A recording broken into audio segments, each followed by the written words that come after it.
श्री कुंज विहारी श्री सुखदेव श्री श्याम चरणदास जय श्री गुरुदेव। भक्त भक्ति भगवंत गुरु चतुर नाम वपु एक, इनके पद वंदन किए नासै विघ्न अनेक। संप्रदाय सुखदेव मुनि चरणदास गुरुद्वार, परम धर्म भागवत मत भक्ति अनन्य विचार।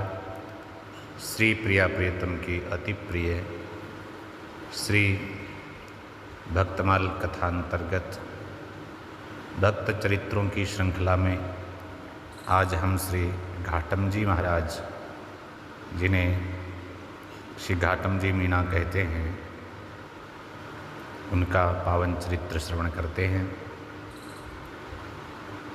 घाटम जी जाति के मीना थे। जयपुर राज्य के पचवाड़ा प्रदेश के खोड़ी अथवा कहीं कहीं घोड़ी ऐसा नाम मिलता है, उस गांव में रहते थे। परिवार में ऐसे ही कोई चोरी डकैती करके परिवार का पालन पोषण पीछे ऐसा होता आया था और ये भी यही काम करने लगे। एक बार लूटपाट करने के उद्देश्य से किसी जंगल में घूम फिर रहे थे।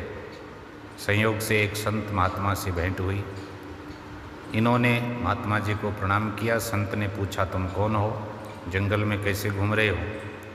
घाटम जी बोले, महाराज मैं चोर हूँ और किसी का माल चुराने या लूटपाट करने के लिए मैं यहाँ घूम रहा हूँ, पर देर हो गई घूमते फिरते।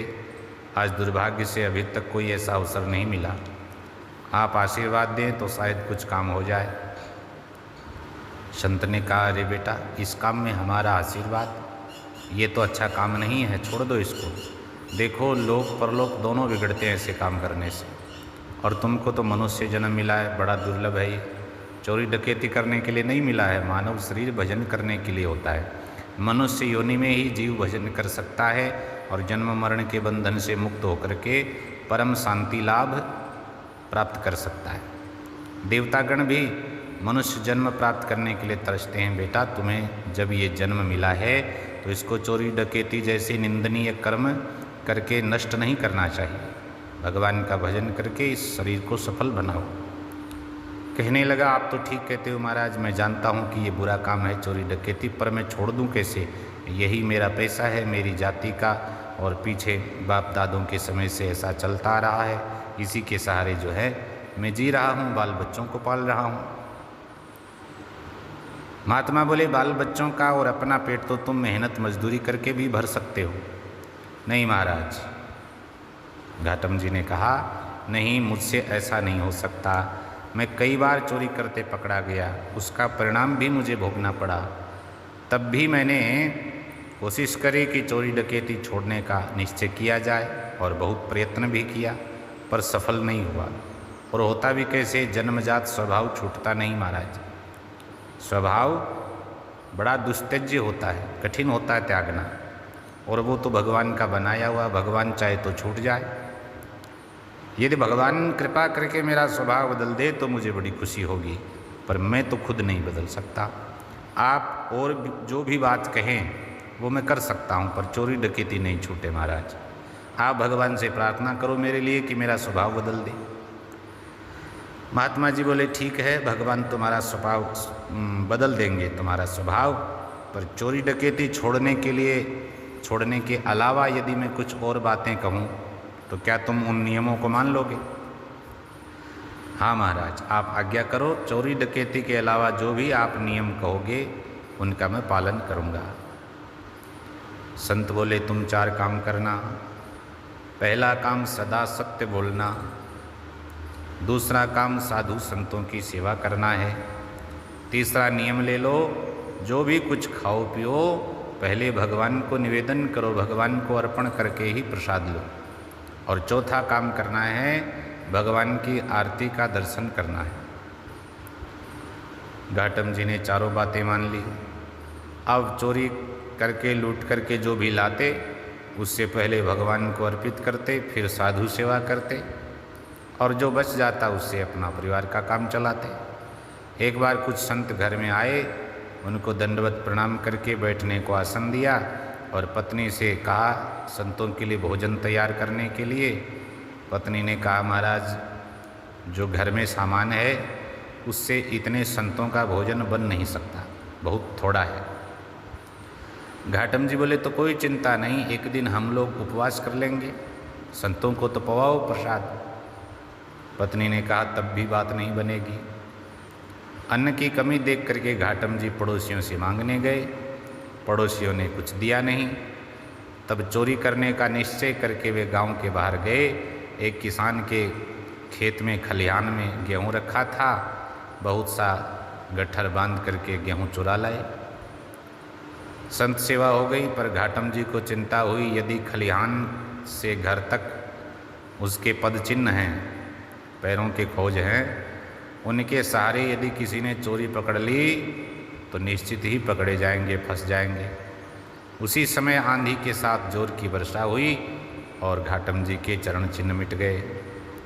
घाटम जी ने इसे भगवान की विशेष कृपा मानी अपने ऊपर, और संत सेवा में अब उनकी श्रद्धा और ज़्यादा बढ़ गई। और जिन महात्मा जी ने उपदेश दिया था उस दिन, उस महात्मा के प्रति, उन संत के प्रति तो श्रद्धा और ज़्यादा बढ़ गई। और उसी दिन से उस महात्मा को उन्होंने गुरु मानना स्वीकार कर लिया, गुरु मानने लगे उनको। अब एक बार गुरु जी के यहाँ कोई उत्सव था, घाटम जी ने उसमें योगदान देना अपना कर्तव्य समझा, पर योगदान क्या दे, उसके पास में उनके पास कुछ था नहीं उस समय। सोचा किसी राजा की अस्तबल से एक बढ़िया घोड़ा चुरा लाएं और उसको बेचकर जो पैसे मिले वही उत्सव के निमित्त गुरुदेव को दे देंगे। अब उन्होंने एक सिपाही का वेश बनाया और अस्तबल में जहाँ घोड़े बांधे जाते हैं उस अस्तबल के लिए चल दिए।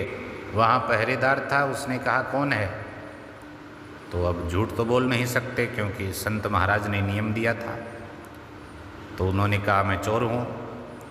पहरेदार ने समझा चोर होता तो सच्ची बोलता क्या, जरूर राजा का कोई अंतरंग फौजी सरदार है और मैंने पहचाना नहीं इसलिए बुरा मान गया होगा, व्यंग्य में कह रहे होंगे, तो उसने कोई रोक टोक नहीं की। अस्तबल में जाकर उन्होंने राजा की सवारी वाला ही श्याम रंग का बढ़िया कीमती घोड़ा खोल लिया और घोड़े पर सवार होकर के सान से बाहर आ गए।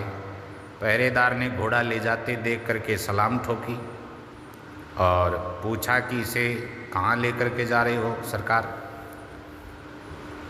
घाटम जी ने कहा अरे भैया चोर हूँ और चोरी करके अपने घर ले जा रहा हूँ।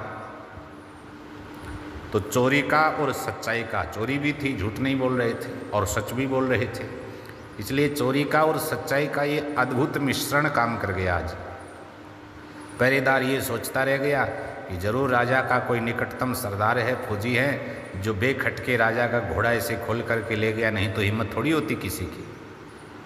पर सरदार बड़ा तुनक मिजाज था, सीधे सीधे बोल ही नहीं रहा था, अकड़ से जवाब दे रहा था, ऐसा वो पहरेदार सोचने लगा। थोड़ी ही देर में राजा ने उसी घोड़े को मंगवा लिया। पता चला कि घोड़ा तो महाराज है ही नहीं वहाँ पर। कहाँ गया, बोले एक चोर आया था, चोरी करके ले गया। अरे चोर चोरी करके ले गया तुम्हारे रहते रहते? महाराज क्या करें, वो बड़ा विचित्र चोर था, चोरी भी करता है, सच भी बोलता है। अब राजा ने अपने घुड़सवारों को चारों ओर दौड़ाया, पता लगाओ जल्दी से उस चोर का। अब उधर घाटम जी थोड़ी दूर पहुँचे थे कि सामने एक ठाकुर जी का मंदिर था, उसमें आरती हो रही थी। संत महाराज ने ये नियम दिलवाया था कि जहाँ भी आरती हो, आरती का दर्शन जरूर करना है रुक करके। तो उनको ये भी मन में था कि अगर रुक जाएंगे तो पीछे से कोई आएगा और पकड़े जाएंगे, लेकिन उसकी कोई चिंता नहीं। घोड़े से उतर गए, सामने मंदिर के सामने पेड़ था, घोड़े को पेड़ से बांधा और मंदिर के भीतर चले गए दर्शन करने। और उसी समय राजा के घुड़सवार उधर पहुँचे। उन्होंने देखा कि ठीक राजा के घोड़े जैसा एक घोड़ा पेड़ से बंधा हुआ है, लेकिन उसका रंग श्याम नहीं श्वेत है। वही वे उतर गए, घोड़े को निकट से देखने लगे। आकृति प्रकृति सब घोड़े की वैसी ही जैसी राजा के घोड़े की थी, जीन भी वही था, लेकिन रंग वैसा नहीं है। चक्कर में पड़ गए सब। इतने में आरती संपन्न हुई। घाटम जी भगवान को दंडवत करके आरती लेकर के बाहर निकले। उन्होंने देखा कि कुछ लोग घोड़े के चारों तरफ घूम रहे हैं, घोड़े की जांच कर रहे हैं। समझ गए कि ज़रूर ये वही राजा के घुड़सवार हैं जो खोज करते करते यहाँ आ गए। पर वे ये देख करके हैरान रह गए कि घोड़े का रंग सफ़ेद कैसे हो गया। तब उनको समझने में देर नहीं लगी कि भगवान ने उनकी रक्षा करने के लिए घोड़े का रंग बदल दिया है। भाव विह्वल होकर के घोड़े को खड़े खड़े वहीं देखते रहे। उनको ऐसा देख करके घुड़सवारों ने सोचा कि ये देखे ही जा रहा है, इधर ज़रूर घोड़ा चुराने वाले यही है, क्योंकि उनकी वेशभूषा शकल सूरत वैसी ही थी जैसी पहरेदार ने बताई थी। घोड़े को देख करके निश्चय नहीं कर पा रहे थे क्योंकि घोड़े का रंग बदल गया। अब उन खोजबीन करने वालों ने पूछा घाटम जी से, आप कौन हैं? उन्होंने उत्तर दिया, मैं घाटम हूँ। आप क्या करते हो? कहने लगे, मैं चोरी करता हूँ। घुड़सवार ये सुन करके आश्चर्य में पड़ गए। कोई चोर ये कह सकता है क्या कि मैं चोरी करता हूँ? तो उन्होंने पूछा आगे कि आपने राजा का घोड़ा चुराया है क्या? उन्होंने कहा, हाँ घोड़ा चुराया राजा का। कहाँ है? बोले, यही तो सामने पेड़ से बंधा है, पर ये तो सफ़ेद है। राजा का घोड़ा श्याम वर्ण का था। कहने लगे, महाराज हमने काला घोड़ा ही चुराया था, उसी काले घोड़े को इस पेड़ से बांधा था। घुड़सवारों ने कहा, तो फिर ये सफ़ेद कैसे हो गया? घाटम जी बोले, ये सफ़ेद आपके कारण हो गया है। हमारे कारण? क्या कहा? हाँ महाराज सच कहते हैं, आप ही के कारण ये सफ़ेद हो गया है। यदि आप चोर को पकड़ने के लिए पीछे भाग करके न आते यहाँ पर, तो ये श्याम वर्ण का ही रहता। आप चोर को पकड़ न सके, इसलिए ये सफ़ेद कर दिया गया है। अरे तो सफ़ेद कर दिया किसने, ये समझ में नहीं आ रहा। घाटम जी बोले, जिसने इस घोड़े को काला बनाया था वही इसको सफ़ेद कर सकता है, और किसी के बस की बात नहीं है। तो वे लोग बोले कि अच्छा, तुम्हारा मतलब ये है कि भगवान ने काले घोड़े को सफ़ेद कर दिया है, तो क्या भगवान भी तुम्हारी चोरी में शामिल है? घाटम जी बोले, भाई मैं ये कैसे कह दूँ, लेकिन लगता तो ऐसा ही है। कहने लगे, भैया तुम झूठ बोलते हो। पकड़े जाने के डर से राजा के काले घोड़े को तुमने किसी को दे दिया होगा और सफ़ेद घोड़े से बदल लिया है। घाटम जी बोले, देखो भैया कुछ भी हो, मैं चोर हूँ लेकिन बोलता सच हूँ। जो काले को सफ़ेद कर सकता है वह झूठ को सच और सच को झूठ भी कर सकता है, ये मैं प्रत्यक्ष देख रहा हूँ। और मेरे सच को झूठ साबित करने के लिए उसने ये लीला कर दी। अच्छा, घुड़सवार बोले, तुम सच्चे भगवान झूठे। अरे भैया ये भी मैं कैसे कहूँ, उसका निर्णय तो आप ही स्वयं करो कि कौन सच्चा कौन झूठा। अब घुड़सवार तो बेचारे कुछ निर्णय ही नहीं कर पा रहे, एक दूसरे की ओर देखने लगे और घाटम जी की बात का विश्वास भी नहीं हो रहा और अविश्वास भी करते हुए नहीं बन रहा था। अब समझ में नहीं आया क्या करें। तो उन्होंने कहा कि जाओ, इसका निर्णय स्वयं राजा ही करेंगे, चलो आपको राजा के पास चलना होगा। घुड़सवारों ने घाटम जी को साथ में लिया, राजा के सामने उपस्थित किया, सारा वृत्तांत बता दिया। राजा भी सुन करके और घोड़े का रंग बदला हुआ देख करके चकरा गया। घोड़े की उसने अच्छी तरह से परीक्षा करी, उसे घोड़ा बिल्कुल अपने वाला जैसा ही लग रहा था, लेकिन उसका रंग वैसा नहीं था। परंतु घोड़े के गर्दन की दाहिनी तरफ एक मस्सा था, जिसे देख करके उसे निश्चय हो गया कि घोड़ा तो वही है जो मेरा है। तब उसने समझने में उसे देर न लगी कि इस घटना के पीछे प्रभु का हाथ है और उन्होंने घाटम जी की महिमा बढ़ाने के लिए यह लीला की है। उसने प्रभु का विशेष कृपा पात्र जान करके राजा ने घाटम जी को दंडवत प्रणाम किया और अपने महल के अंदर ले जा करके उनका सम्मान किया। घाटम जी के हृदय में ये बात अच्छी तरह से बैठ गई, ये बात चुभ गई कि देखो भगवान ने मेरी रक्षा के लिए मेरी योजना में, चोरी की योजना में शामिल हो गए। उन्होंने उसी दिन से चोरी डकैती छोड़ दी। और शायद यही कहना यहाँ अधिक अच्छा होगा कि भगवान ने उनका स्वभाव बदल देने की उनकी प्रार्थना सुन ली थी और उनसे चोरी डकैती छुड़वाने के लिए यह लास्ट लीला करी चोरी की। और शंका स्वाभाविक है कि घाटम जी जैसे जो पहले चोरी डकैती करते आए हैं, ऐसे व्यक्ति पर भगवान ने कृपा क्यों की ऐसी? तो इसका उत्तर यही है कि भगवान भक्त के प्रति अपनी आसक्ति के कारण उसका दोष देखते नहीं, और यदि वह अनन्य भाव से उनकी भक्ति करता है तो उसके प्रति पूर्ण रूप से भगवान समर्पित हैं। किसी भी प्रकार के प्रलोभन या भय के कारण उनका भजन न छोड़ने के लिए दृढ़ प्रतिज्ञ होते हैं। ऐसा भक्त सुदुराचारी हो तो भी वे उसे साधु ही मानते हैं। ये उनके स्वयं के भगवान के वचन हैं। श्री गीता जी में भगवान कहे हैं, अपि चेत सुदुराचारो भजते माम अनन्य भाग साधुरेव स मंतव्य सम्यक व्यवसितो हिषा है। ऐसे दुराचारी को भगवान साधु इसलिए मानते हैं कि उनका दुराचार देखने मात्र का होता है।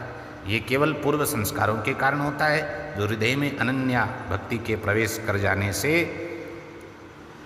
दंत रहित सर्प के समान प्रभावहीन हो चुके होते हैं और शीघ्र छूट जाते हैं। इसलिए भगवान की ये उक्ति है, क्षिप्रम भवति धर्मात्मा शाश्वत क्षंति निर्गच्छन्ति, अर्थात ऐसा भक्त शीघ्र धर्मात्मा बन जाता है और शाश्वत शांति लाभ करता है। घाटम जी साधु संग के प्रभाव से ऐसे दृढ़ प्रतिज्ञ और अनन्य भक्त हो गए थे, क्योंकि वे राजदंड के भय से भी आरती दर्शन साधु सेवा और गुरु आज्ञा का पालन करना बिल्कुल नहीं छोड़ा, और यही भक्ति के अंग होते हैं। साधु सेवा, पूजा पाठ, गुरु की आज्ञा, आरती का दर्शन। अनन्य भक्ति के प्रताप से उनका चोरी डकैती करने का स्वभाव छूट जाना था, और वो छूट गया। और उसके छूटते ही जैसे बादलों के छट जाने के बाद सूर्य का जो तेज होता है वो प्रकाश सामने आ जाता है, ऐसे ही साधुत्व प्रकाश में आ जाता है। उनका यश चारों ओर फैल गया। राजा प्रजा सब उनके भक्त हो गए और उनकी स्थिति में यकायक अभूतपूर्व परिवर्तन आ गया। पहले वे सोचा करते थे कि आज कब किसे घात लगा करके लूटें, और अब सोचते थे कि आज कब कौन साधु आ जाएं और हम उनकी प्रेम से सेवा करें। पहले राजा के सिपाही उनके पीछे पीछे फिरते थे हथकड़ी लगाने के लिए, और अब अनेक श्रद्धालु भक्त उनके पीछे पीछे फिरते हैं उनके चरणों की रज लेने के लिए। तो प्रथम यह विचारे आज कहें घात मारे, अब यह उरधारे साधु जन कब पधारे। प्रथम वन फिराते लूट के माल खाते, अब जनन कहें बुलाते छीन के जूठ खाते। तब फिरत नृप सिपाही हथकड़ी को पहनाऊं, अब फिरत जन घनेरे पदरज शीस चढ़ाऊं। कसी विविध गति दुरंगी तब रहे दुष्ट संगी, अब सुमतियों उमगी है गए साधु संगी। अब साधु संगी हो गए। बहुत दिन हो गए घाटम जी को गुरु जी की बताई हुई विधि के अनुसार भजन करते हुए, लेकिन उनको भगवान के दर्शन न हुए। तब उन्होंने उपालंभ के स्वर में उलाहना देते हुए आर्त स्वर में अपना पद गाया कि पहले तो मैं यूं ही खाता, अब तो नहाकर खावा छा। हे ठाकुर, पहले तो हमको रीति नीति का पता नहीं था, इसलिए हम यूं ही बेसमय उठते बेसमय खाते पीते, लेकिन अब तो नहा करके अच्छी तरह भोग लगा करके खाते हैं। पहले तो मैं यूं ही खाता, अब तो नहाकर खावा छा। गल में माला माथे तिलक थारे निमित्त लगावा छा। माथे पे जो तिलक लगाते हैं, गले में कंठी रखते हैं, महाराज ये भी आप ही के निमित्त कर रहे हैं। मैं तो एता करी दीना थाने की ना काई। हे भगवान, हमने तो आपके लिए इतना कर दिया, आपने क्या किया? घाटम दास जाति को मीना तारोगे की नाई। इस घाटम दास को आप उद्धार करोगे कि नहीं करोगे, ये बता दो। पद सुनकर के ठाकुर जी प्रसन्न हुए, प्रकट हो गए, और उनके दर्शन करके कृतकृत्य हो गए। आज घाटम जी बड़े नामनिष्ठ भक्त थे। घाटम जी नाम की महिमा के संबंध में उन्होंने अपनी वाणी में कहा कि जो नर रसना नाम उचारे, केतिक बात आप तरीबे की कोटि पतित निस्तारे। अरे उसकी खुद के तरने की बात तो छोड़ो, जो रसना से नामनिष्ठ होकर के भगवान नाम जपता है वो कई पतितों का उद्धार करता है। कोटि पतित निस्तारे, एक दो की बात नहीं है, करोड़ों की। काम क्रोध मद लोभ तजे अरु जीव दशा अति पाले, वसुधा पर तीर्थ है जेतिक तीनों के अग ताले। बताओ, मीना जाति जदपि कुल नीचो। स्वयं कह रहे हैं घाटम जी कि यद्यपि हमारी जाति इस प्रकार से थोड़ी हीन समझी गई है। मीना जाति जतपि कुल नीचो, सतगुरु शब्द विचारे, घाटम दास राम को परिचय, तीनों लोक उधारे। अब घाटम जी के प्रभाव से आमेर के आसपास के 12 गांवों के मीनों ने चोरी डकैती करना छोड़ दिया और चोरी करने के बजाय वे चोरों डकैतों पर शासन करने लगे। आमेर नरेश प्रसन्न हो गए और उनके गुजारे के लिए उनको 12 गांवों में खेती करने के लिए जमीन दे दी और उन पर इतना विश्वास हो गया कि कालांतर में नाहरगढ़ के सबसे बड़े खजाने का रक्षक भी उनको ही बना दिया। जयपुर राज्य के स्वतंत्र भारत में विलय के समय तक उसके रक्षक मीना ही होते आए थे। नाहरगढ़ का कोषागार इस तरह का बनाया गया था कि उसमें कोई आदमी चला भी जाए तो वह खजाने तक बिना नक्शे की सहायता के नहीं पहुंच सकता था। नक्शा खजाने के रक्षक वो जो मीना होता जिसको राजा ने दे रखा था प्रभार, उसी के पास रहता था। घाटम जी के समय से मीनों की 2 शाखाएं बन गई, एक जमींदार मीना जो चोरी डकैती नहीं करते थे, दूसरी उपरोक्त 12 गांवों के बाहर रहने वाले मीना जो अभी भी वो पुश्तैनी धंधा वही करके अपना निर्वाह करते थे। 12 गांवों के मीना जो थे आज भी वे लोग बड़े सुरक्षित, सम्मानित और किसी भी जाति के लोगों से किसी भी मामले में पीछे नहीं है। तो ऐसा घाटम जी का चरित्र हमें प्राप्त होता है। जय जय श्री सुखदेव, जय जय श्री राधेश।